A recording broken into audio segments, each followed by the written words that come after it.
Hello friends, welcome to GK prince academy. तो हम लोग डिस्कस कर रहे थे UP triple S C one दरोगा एग्जाम्स के प्रैक्टिस सेट की। और अगर हम बात करें तो इसमें 5 प्रैक्टिस सेट हो चुका है। आज का ये वीडियो जो होगा वो 6वां प्रैक्टिस सेट है। तो चलिए स्टार्ट करते हैं। इसमें टोटल 100 क्वेश्चन है 26 टॉपिक से, जो सिलेबस में दिया गया उससे बहुत ही इंपॉर्टेंट क्वेश्चन लेटेस्ट है। और ज़रूरी है कि पूरा वीडियो देखिए, तभी इसका फ़ायदा जो है आपके एग्जाम में मिल पाएगा भरपूर तरीके से। ठीक है, तो पहला क्वेश्चन की अगर हम बात करें तो दिया गया है कि United nation frame work convention on climate change, यानी कि जिसको हम शॉर्ट फॉर्म में कहते हैं यूएनएफ ट्रिपल सी एक अंतर्राष्ट्रीय संघ है जिसका गठन कब हुआ था ये बताना है। और ये 4 ऑप्शन इस तरीके से दिए गए हैं। ठीक है, तो इसमें से कौन सा सही है? अब देखिए, पहला ऑप्शन में दिया गया कि स्टॉकहोम में 1972 में संयुक्त राष्ट्र के मानव पर्यावरण सम्मेलन यानी कि United Nations conference on the human environment में किया गया।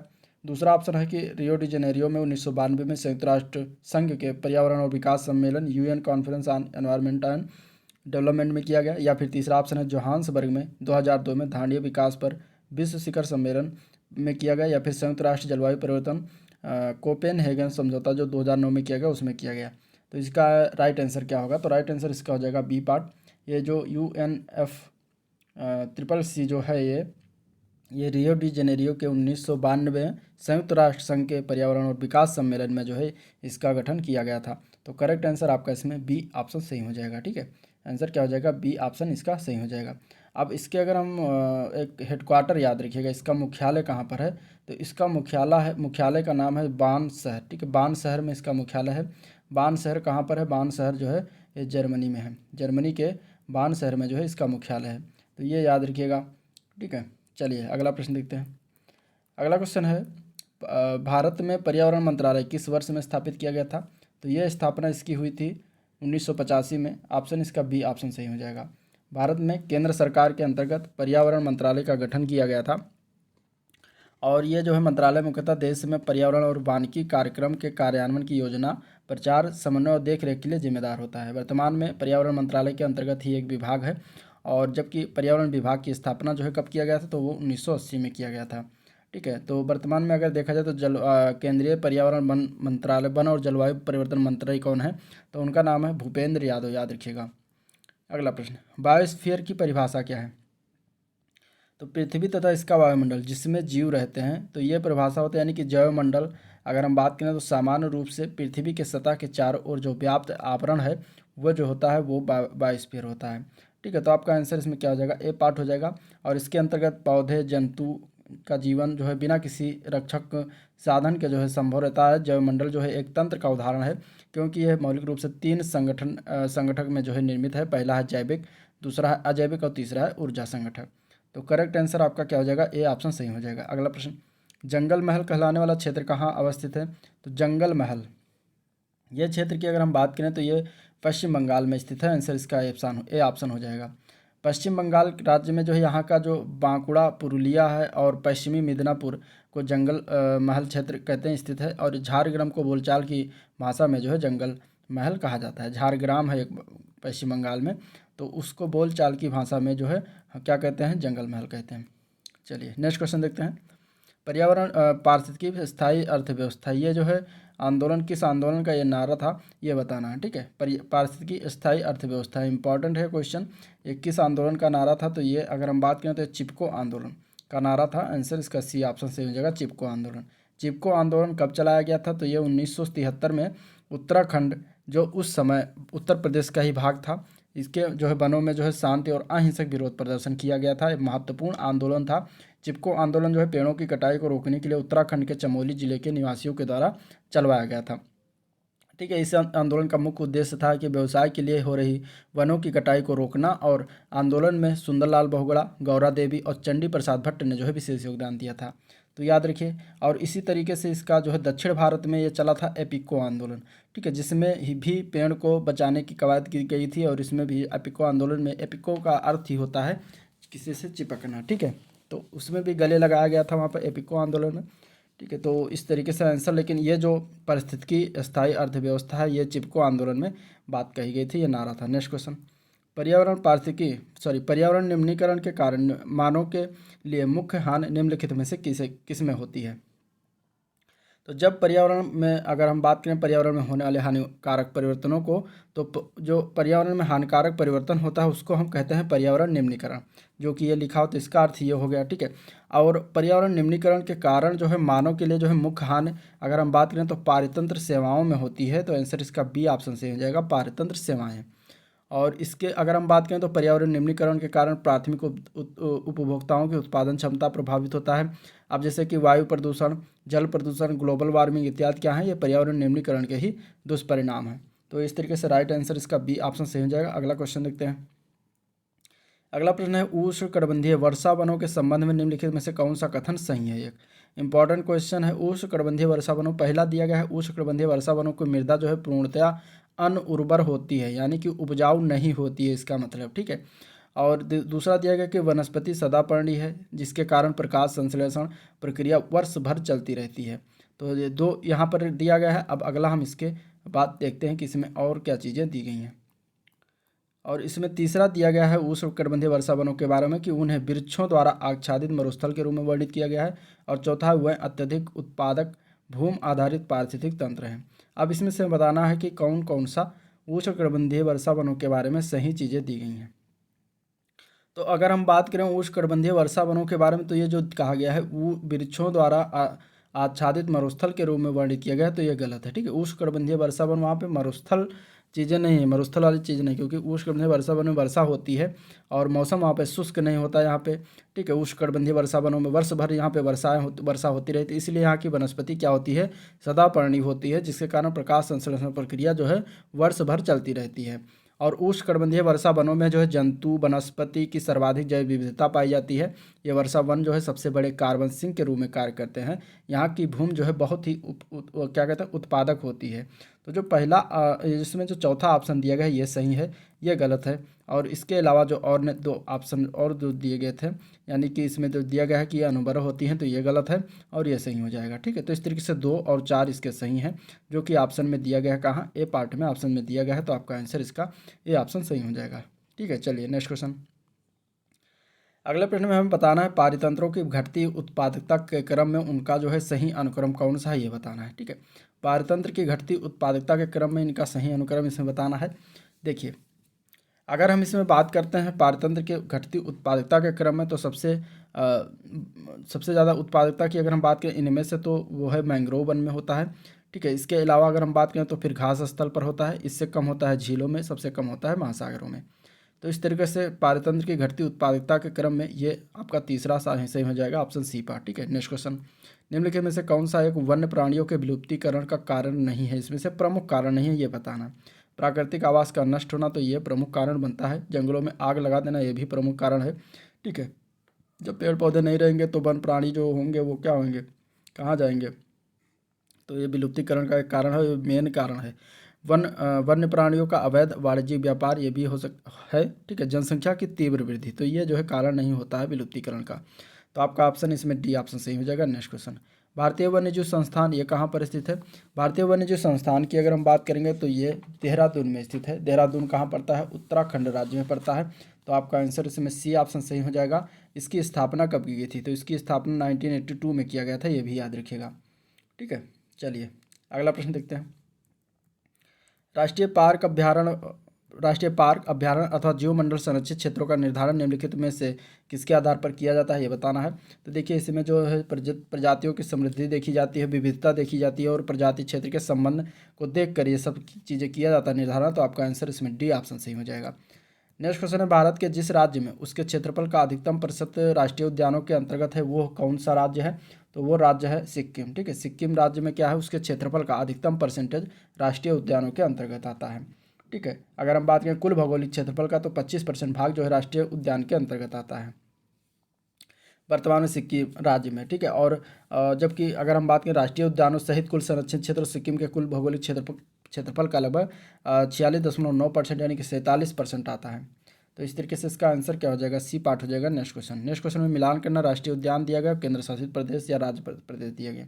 सुल्तानपुर राष्ट्रीय उद्यान कहाँ पर स्थित है, तो सुल्तानपुर राष्ट्रीय उद्यान इसमें से कौन सा सुमेलित नहीं है, ये बताना है, ठीक है। तो सुल्तानपुर दिया गया है उत्तर प्रदेश, चंदौली दिया गया महाराष्ट्र, इंद्रावती छत्तीसगढ़, महात्मा गांधी अंडमान निकोबार द्वीप समूह। तो इसमें से अगर हम बात करेंगे तो पहला जो दिया गया है कि सुल्तानपुर नेशनल पार्क, सुल्तानपुर एक जिला है उत्तर प्रदेश में, लेकिन सुल्तानपुर नेशनल पार्क की जब बात करेंगे तो उत्तर प्रदेश में ना होकर हरियाणा में पड़ता है। ठीक है, चंदौली महाराष्ट्र में है, इंद्रावती नेशनल पार्क कहाँ पर है, छत्तीसगढ़ में है, और महात्मा गांधी नेशनल पार्क ये कहाँ पर है, अंडमान निकोबार द्वीप समूह। तो आपका राइट आंसर ए पार्ट हो जाएगा, यही गलत था, बाकी सारे सही। नेक्स्ट क्वेश्चन, सलीम अली राष्ट्रीय उद्यान ये कहाँ पर स्थित है, सलीम अली राष्ट्रीय उद्यान, सलीम अली राष्ट्रीय उद्यान जो है ये कहाँ पर स्थित है ये बताना। ठीक है, तो देखिए सलीम अली राष्ट्रीय उद्यान की अगर बात कर रहा है तो ये जम्मू कश्मीर में स्थित है, हो जाएगा। और अगर सलीम अली पक्षी विहार की बात करेगा, ठीक है, पक्षी विहार, सलीम अली पक्षी विहार की बात करेगा तो ये गोवा में स्थित है। तो दोनों में थोड़ा सा डिफरेंट है, ये जरूर याद रखिएगा, पूछा जा सकता है। ठीक है, नेक्स्ट क्वेश्चन, निम्नलिखित में से जो है उत्तर से दक्षिण की ओर टाइगर रिजर्व दिया गया है, और ये उत्तर की दक्षिण की ओर हमें क्रमबद्ध करना है कि सबसे उत्तर में कौन है, उसके बाद दक्षिण में कौन है, फिर सबसे बाद में कौन है। तो अगर सबसे उत्तर में अगर हम बात करेंगे तो वो आता है दुधवा नेशनल पार्क। ठीक है, इसके बाद आता है पन्ना टाइगर रिजर्व, फिर आता है पेंच टाइगर रिजर्व, फिर आता है सबसे दक्षिण में इंद्रावती टाइगर रिजर्व। तो करेक्ट आंसर इसका सी ऑप्शन सही हो जाएगा। ठीक है, एक के बाद एक इस तरीके से लगा हुआ है। नेक्स्ट क्वेश्चन, अगला क्वेश्चन है करेरा अभ्यारण्य, ये कहाँ पर है, करेरा अभ्यारण्य की अगर हम बात करेंगे तो ये मध्य प्रदेश में पड़ता है। ठीक है, एक अभ्यारण्य है और ये मध्य प्रदेश के शिवपुरी जिले में 1981 में इसकी स्थापना की गई थी। ठीक है, तो इसके अगर हम बात करें तो आंसर क्या हो जाएगा, इसका बी पार्ट करेक्ट हो जाएगा। और अभी 2022 जुलाई 2022 में से जो है वन्य जीव अभ्यारण्य करेरा वन्य जीव अभ्यारण्य को समाप्त अथवा बंद कर दिया गया है। नेक्स्ट क्वेश्चन, भारत का वह अभ्यारण्य जिसे हाथियों की सबसे अधिक संख्या पाई जाती है वो कौन सा अभ्यारण्य है जहाँ पे सबसे ज़्यादा संख्या मिलती है हाथी। तो काजीरंगा नेशनल पार्क हो जाएगा, काजीरंगा अभ्यारण्य हो जाएगा। काजीरंगा अभ्यारण्य भी है, काजीरंगा नेशनल पार्क भी है। तो काजीरंगा अभ्यारण्य में हाथियों की सर्वाधिक संख्या काजीरंगा में पाई जाती है। अब अगर हम बात करते हैं सर्वाधिक हाथियों की संख्या वाला राज्य कौन सा है, तो कर्नाटक राज्य है। दूसरा स्थान पर जो आता है वो असम है। ठीक है, नेक्स्ट क्वेश्चन, निम्नलिखित में से कौन सा बाघ आरक्षित क्षेत्र जो है 2 राज्यों में विस्तृत है इनमें से। तो देखिए कान्हा मध्य प्रदेश में है, मानस असम की बात करा, और सरिस्का राजस्थान में। लेकिन पेंच जो है ये मध्य प्रदेश और राजस्थान दोनों में, सॉरी मध्य प्रदेश और महाराष्ट्र, मध्य प्रदेश और महाराष्ट्र ये दोनों में पड़ता है, आधा महाराष्ट्र आधा मध्य प्रदेश में। तो आपका आंसर इसमें सी ऑप्शन हो जाएगा। पेंच बाघ आरक्षित क्षेत्र जो है ये 2 राज्यों में मध्य प्रदेश महाराष्ट्र में स्थित है। ठीक है, और टोटल अगर टाइगर रिजर्व की बात करेंगे पूरे भारत में 54 टाइगर रिजर्व हैं। 54वां टाइगर रिजर्व का नाम याद रखिएगा। टाइगर जो कौन है, रानीपुर टाइगर रिजर्व है जो कि उत्तर प्रदेश में स्थित है। अगला क्वेश्चन देखते हैं। अगला क्वेश्चन है निम्नलिखित कथनों पर विचार करना है। क्योटो उपसंधि 2005 में लागू हुई। क्योटो उपसंधि मुख्यतः ओजोन परत की क्षीणता से संबंधित है। मीथेन कार्बन डाइऑक्साइड की तुलना में ग्रीन हाउस गैस के रूप में अधिक हानिकारक है। अब इसमें बताना है कि कौन सा उपरोक्त में से तीनों कथनों में कौन कौन सही है।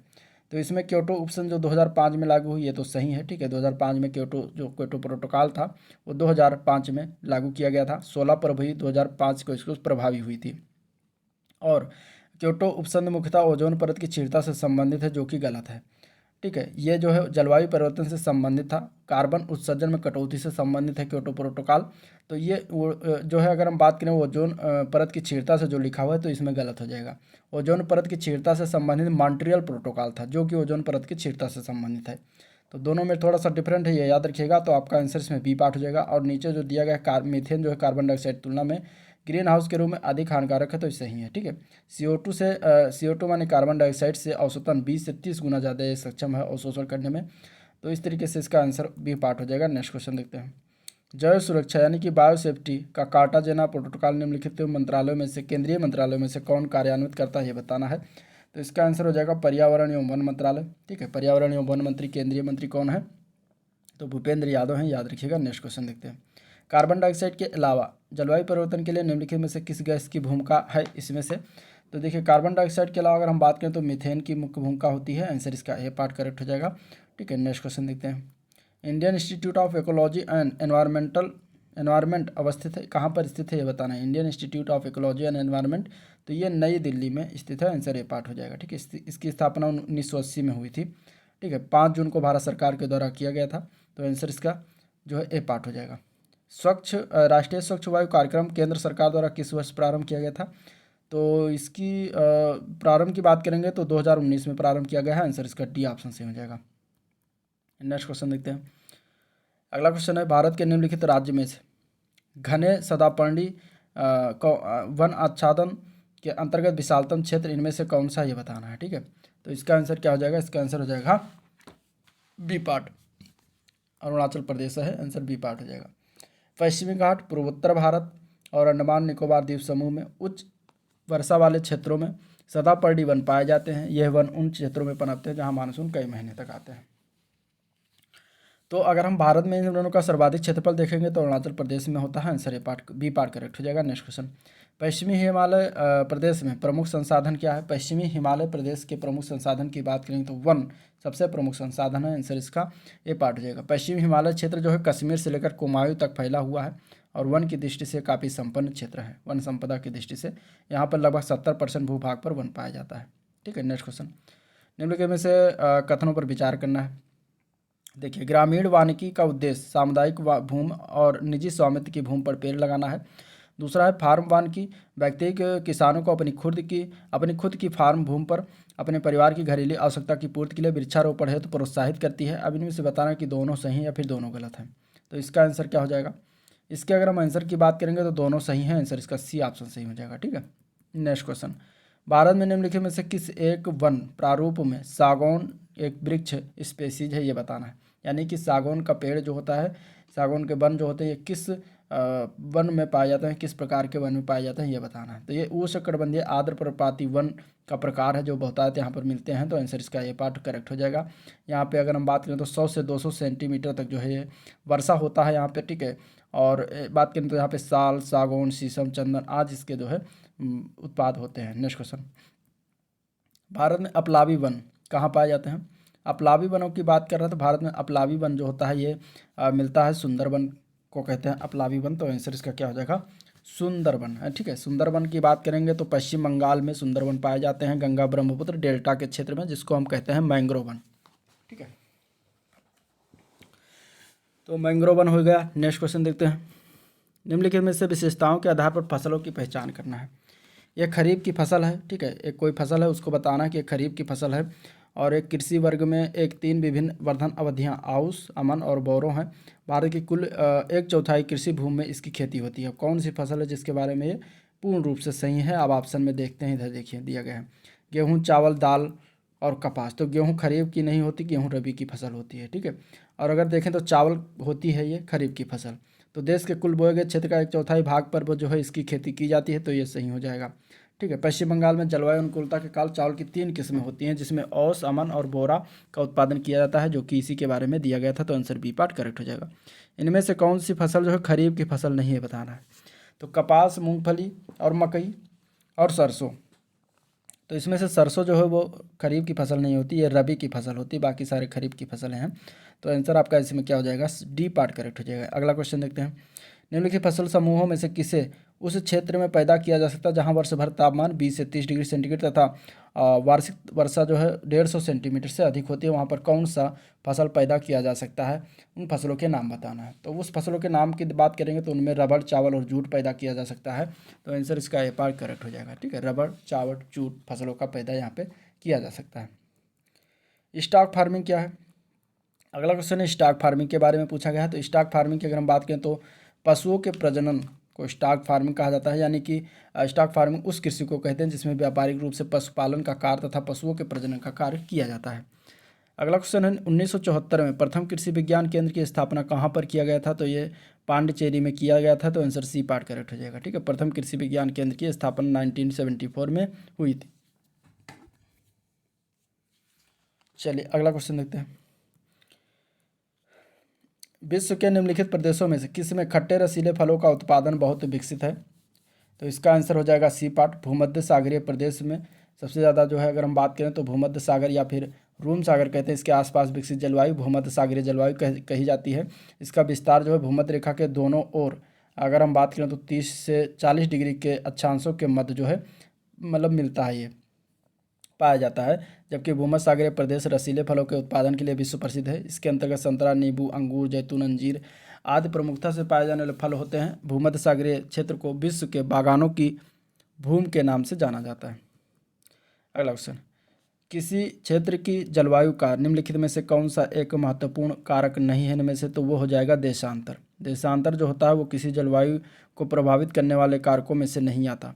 ठीक है, तो आपका आंसर इसका जो है बी पार्ट करेक्ट हो जाएगा। वामन वृक्षों वाला उच्च तुंगता उष्णकटिबंधीय वन क्या कहलाता है?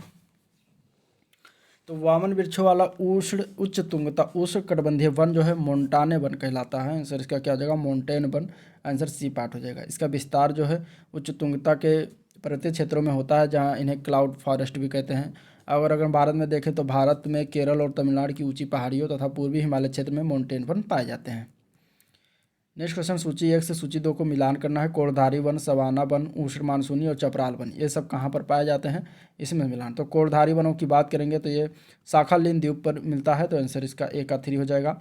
सवाना वन की बात करेंगे तो ये ब्राज़ील के पठार पर मिलते हैं। उष्ण मानसूनी वन अधिकतर मालागासी में और चपराल वन कैलिफोर्निया में है। तो इस तरीके से इसका राइट आंसर हो जाएगा बी पार्ट। ठीक है, जल धारण क्षमता सबसे अधिक होती है किस में होती है, ये बताना है। ठीक है, तो जल धारण क्षमता की बात करेंगे, इसमें मृदा में बात की गई, तो मृदा में मृणमय मृदा में जो है जल धारण क्षमता सबसे ज़्यादा अधिक होती है। ये भूपृष्ठ की सबसे ऊपरी परत होती है, जो पौधों को उगने बढ़ने के लिए जो है जीवांश व खनिज की प्रदान करती है। ये जो है उसे मृदा या मिट्टी कहा जाता है। ठीक है, और इसको हम चिकनी मृदा के रूप में भी जानते हैं, नाम से भी जानते हैं। ठीक है, चलिए नेक्स्ट क्वेश्चन है, इंसेप्टिसॉल, एंटीसॉल, वर्टिसॉल और मॉलिसॉल निम्नलिखित में से कौन से कथन इनमें से सही हैं?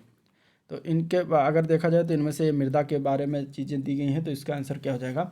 बी पार्ट हो जाएगा। ठीक है, ये विभिन्न संस्तर के मृदाओं के नाम विशेषताएं हैं। आंसर बी पार्ट करेक्ट हो जाएगा। अगला क्वेश्चन, निम्नलिखित में से कौन सा एक दक्षिण पूर्वी चीन प्राकृतिक वनस्पति है? तो वो है उपोष्ण पृथ्वीपर्णी सदापर्णी वन, जो कि दक्षिण पूर्वी चीन में ये पाया जाता है वन।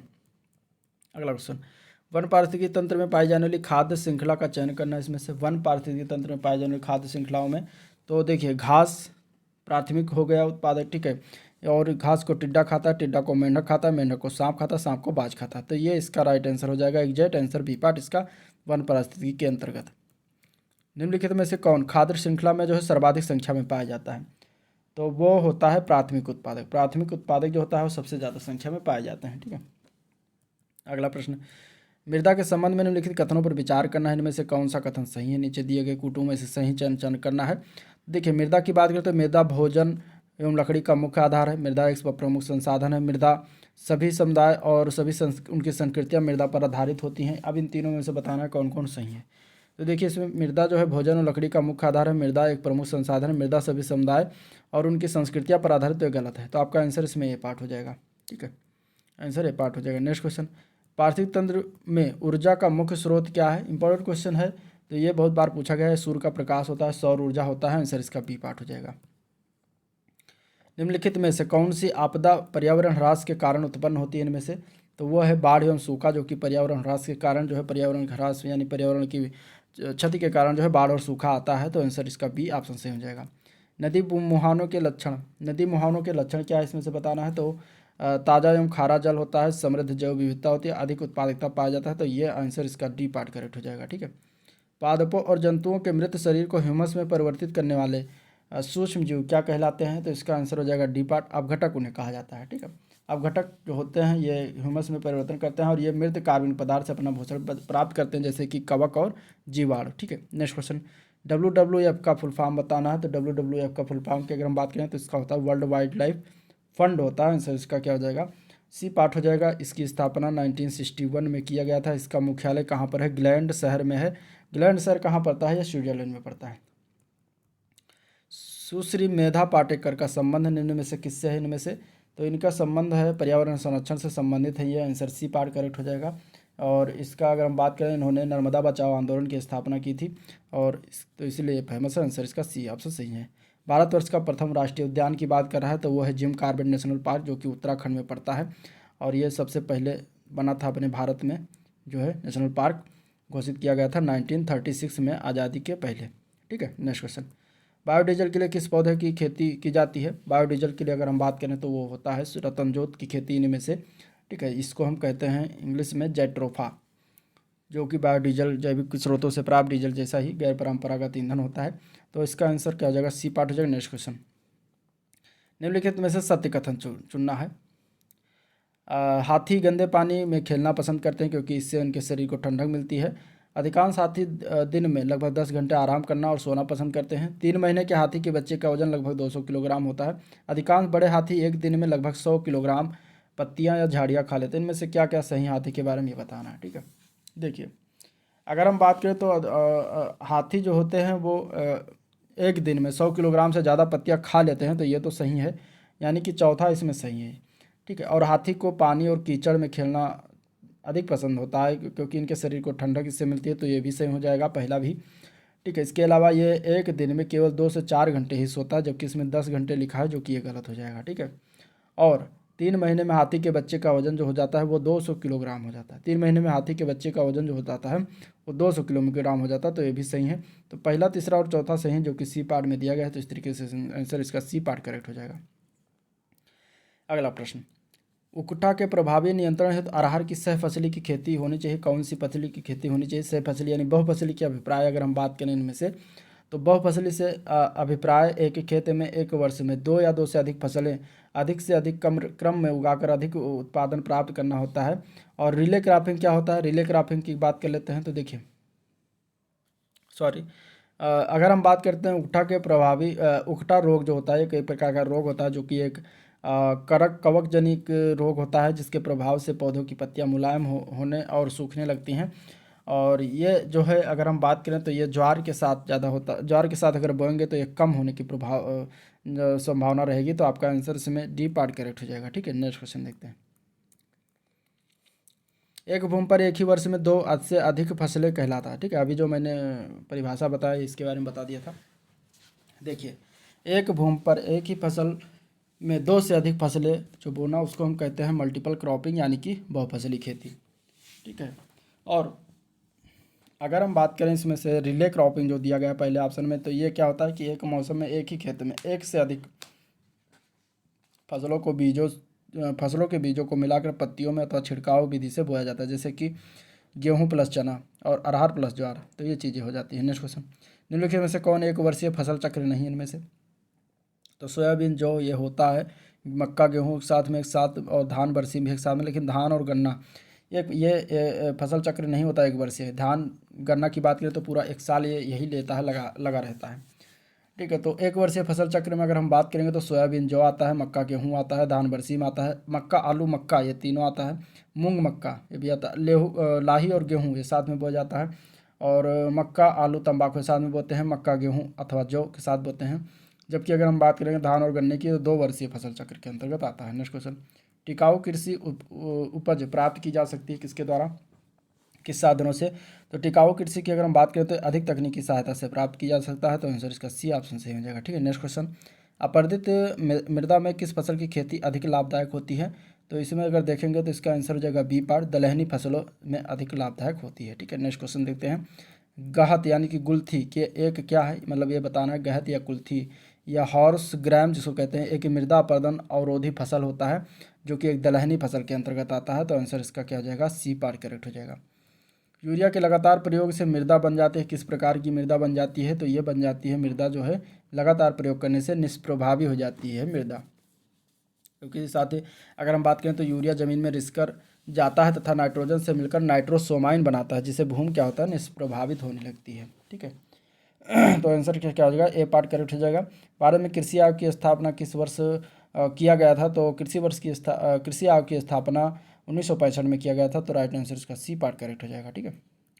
भारत में सीमांत जोत का आकार कितना होता है? तो भारत में सीमांत जोत का आकार जो होता है वो 1 हेक्टेयर से कम होता है, आंसर डी ऑप्शन इसका सही हो जाएगा। 1 से 2 हेक्टेयर के मध्य के जोत वाले किसानों को लघु किसान कहा जाता है, ठीक है, लघु किसान कहा जाता है।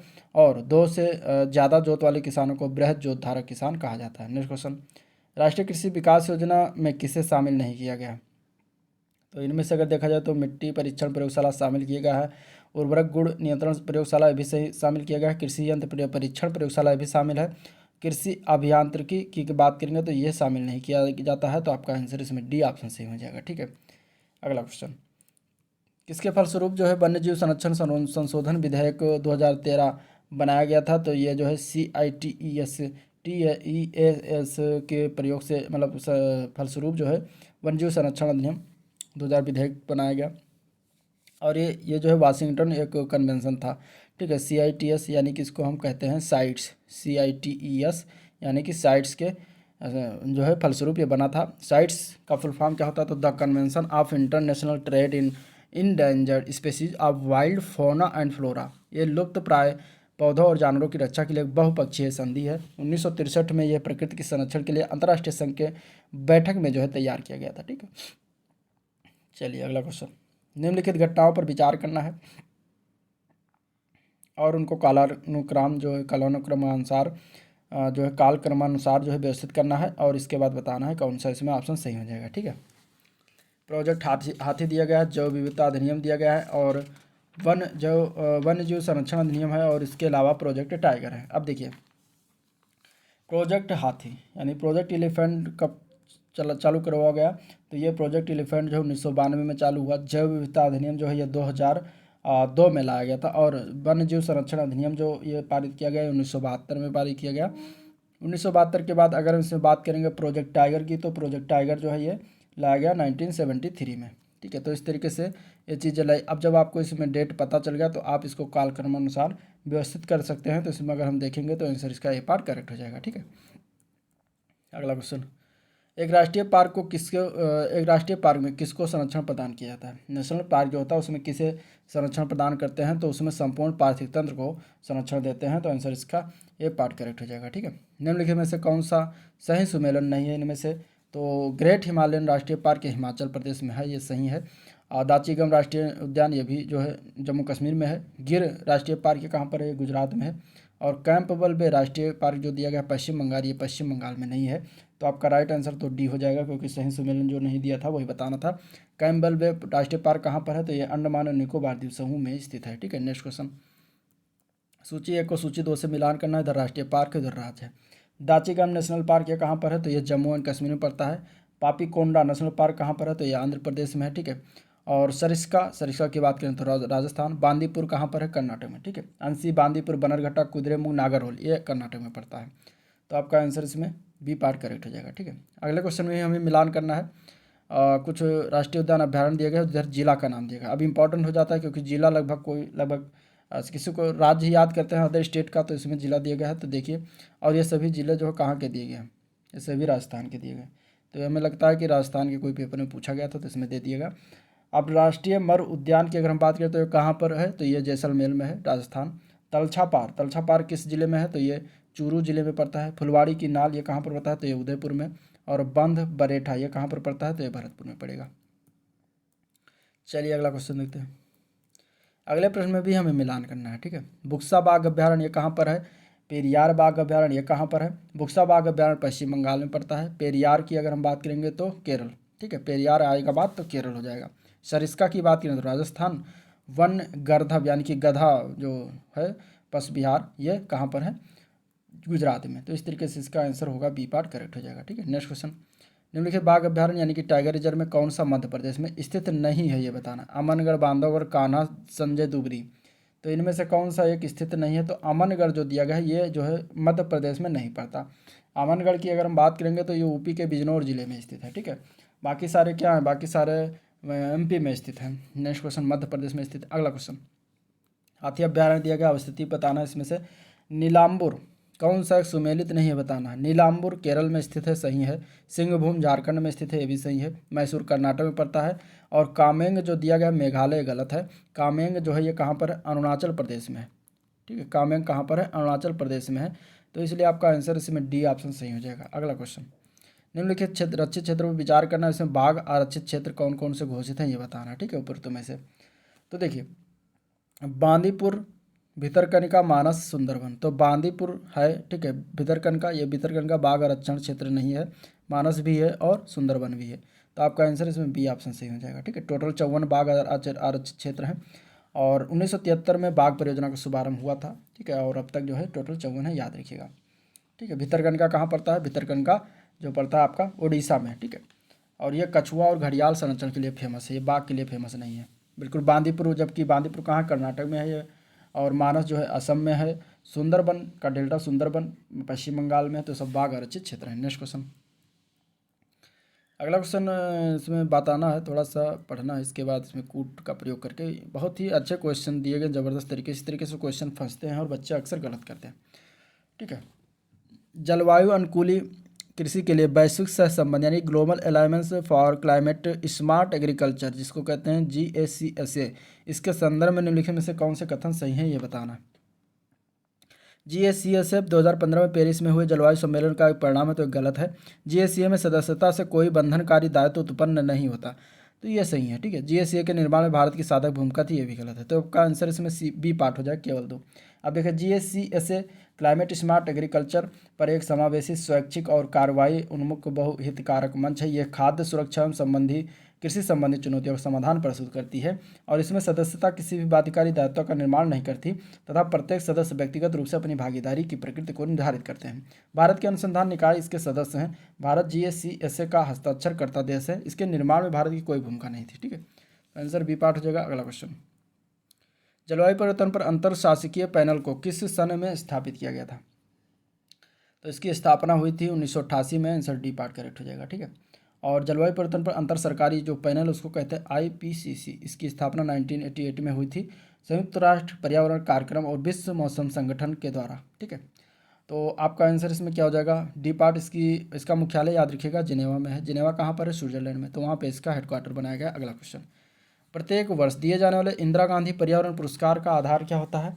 तो मतलब क्यों दिया जाता है बताना। तो इंदिरा गांधी पर्यावरण जो पुरस्कार दिया जाता है, यह पर्यावरण के क्षेत्र में सार्थक योगदान करने के लिए प्रदान किया जाता है, तो आंसर इसका ये ऑप्शन सही हो जाएगा।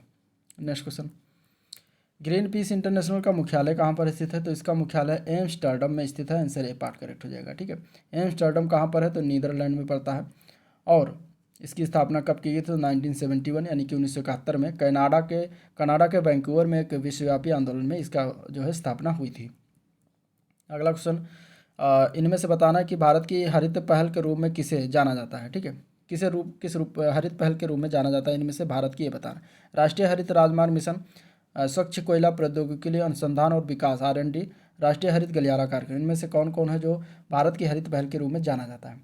तो इनमें से अगर देखा जाए तो तीनों जाना जाता है, तो आपका आंसर हो जाएगा D पार्ट, उपयुक्त तो सभी 1, 2 और 3। ठीक है, अगला क्वेश्चन, निम्नलिखित देशों में से किसमें कुल भौगोलिक क्षेत्रफल के 70% भाग पर वन पायर बनाए रखने का संवैधानिक जो है प्रावधान है? तो वो होता है, ये है भूटान में। आंसर C पार्ट करेक्ट हो जाएगा।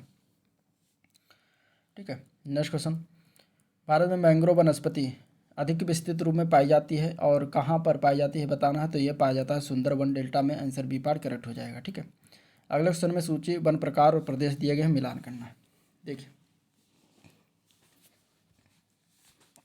चलिए इसमें बताना है, सूची दिया गया है वन प्रकार और इसमें मिलान करना है। उष्णकटिबंधीय आर्द्र पर्वतीय वन किस प्रदेश में पाया जाता है? तो ये वन जो है उष्णकटिबंधीय आर्द्र पर्वतीय वन जो है तराई क्षेत्रों में पाया जाता है। ठीक है, और उष्णकटिबंधीय शुष्क पर्वतीय वन, तो उष्णकटिबंधीय शुष्क पर्वतीय वन जो है ये मध्य गंगा के मैदान के क्षेत्रों में पाया जाता है। अल्पाइन वनों की अगर हम बात करेंगे तो अल्पाइन वन अरुणाचल प्रदेश में स्थित है, पाए जाते हैं। उष्णकटिबंधीय सदाबहार वन सह्याद्री क्षेत्रों में पाया जाता है। तो इस तरीके से इसका मिलान करते हैं, जो कि ए पार्ट में सही रूप से मिल दिया गया है। नेक्स्ट क्वेश्चन है, भारत के निम्न राज्यों में से कौन सागौन का वन पाया जाता है? किस में सागौन का वन पाया जाता है ये बताना है। ठीक है, सागौन का वन जो पिलता है अधिकतर मध्य प्रदेश में पिलता है। उष्णकटिबंधीय पतझड़ वाले वन होते हैं जो कि ये मध्य प्रदेश में पाए जाते हैं। अगला प्रश्न, सूची को मिलान करना है, भारत की प्राकृतिक वनस्पति और वार्षिक वर्षा बताना है इसमें से। ठीक है, चलिए, उष्णकटिबंधीय दिया गया है सदाबहार वन, ये यहाँ पे कितना वर्षा होता है, कितने वार्षिक वर्षा जो होती है कितना होता है? तो यहाँ पे जो है 200 सेंटीमीटर से अधिक होता है वर्षा। उष्णकटिबंधीय पर्णपाती वन में वार्षिक वर्षा की बात करें तो 100 से 200 सेंटीमीटर के मध्य होता है। उष्णकटिबंधीय शुष्क वन जो होता है यहाँ पे 50 से 100 के मध्य जो है वर्षा होती है। और निर्जल वनों में बात करेंगे तो यहाँ पे 50 सेंटीमीटर से कम वर्षा होती है। तो इस तरीके से मिलान करना रहता है। आंसर इसका हो जाएगा C पार्ट। अरेबिका, रोबस्टा और लाइबेरिका निम्नलिखित में से किसकी एक किस्में हैं तीनों? तो ये कॉफ़ी की किस्में हैं। आंसर इसका ए पार्ट करेक्ट हो जाएगा।